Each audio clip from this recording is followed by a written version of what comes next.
jungle. प्रकृति की दी हुई अद्भुत जीव जैसे गाय, कौवा, कुत्ता आदि पितर पक्ष में बहुत ही महत्वपूर्ण स्थान रखते हैं, क्योंकि इनको भर पेट भोजन मिलता है। जो भूखे प्यासे मानव हैं उनको भी इस समय भोजन आदि मिलता है।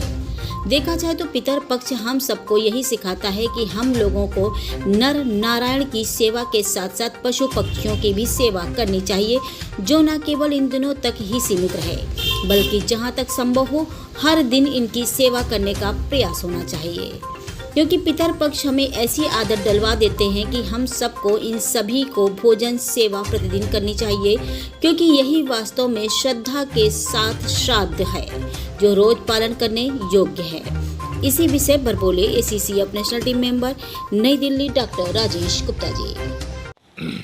हमारी प्रकृति की दी हुई अनमोल चीज़ें गाय, कौवा, कुत्ता, आज हम क्यों पितर पक्ष में इनको याद कर रहे हैं?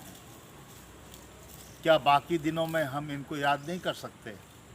ये प्रकृति की दी हुई एक ऐसी अनमोल चीज़ें हैं जो हमारे आसपास हमारे साथ रहती हैं और हमें इनका ध्यान रखना चाहिए। देखा जाए तो वास्तव में पितर पक्ष हमें सिखाता है कि हमें पितरों के माध्यम से अपने ऐसे लोगों को भी सेवा करनी चाहिए जो भूख से पीड़ित हैं, जिनको खाने के लिए पर्याप्त खाना नहीं मिल पा रहा है। ऐसे बहुत से हमारे पशु पक्षी जिनको कि समय समय पर दाना पानी और खाना नहीं मिल पाता, तो वो पितर पक्ष हमें ये सिखाता है कि हम इन दिनों के अलावा भी अपने इन पक्षियों को, पशुओं को और जो हमारे मानव हैं उनको भी हम सेवा में हरदम लगे रहें, और वास्तव में पितर पक्ष की ये सीख हमें आगे लेकर भी चलनी चाहिए। हमारा पितर पक्ष का ये समय हमें याद दिलाने के लिए हर वर्ष आता है, जिसको कि हमें पूरे साल इसका पालन करने में आगे बढ़कर चलना चाहिए, जिससे कि हमारी अपनी जो एक महानता है सेवा की वो तो बनी ही रहे, हम दूसरे की सेवा करके उनको भूख प्यास से बचाकर रखने में भी अपनी एक अहम भूमिका निभा सकते हैं।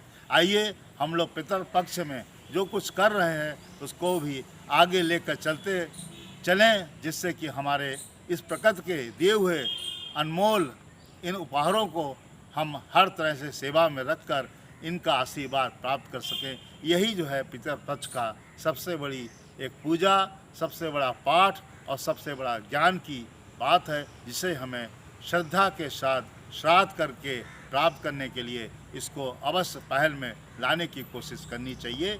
जय हिंद, जय भारत।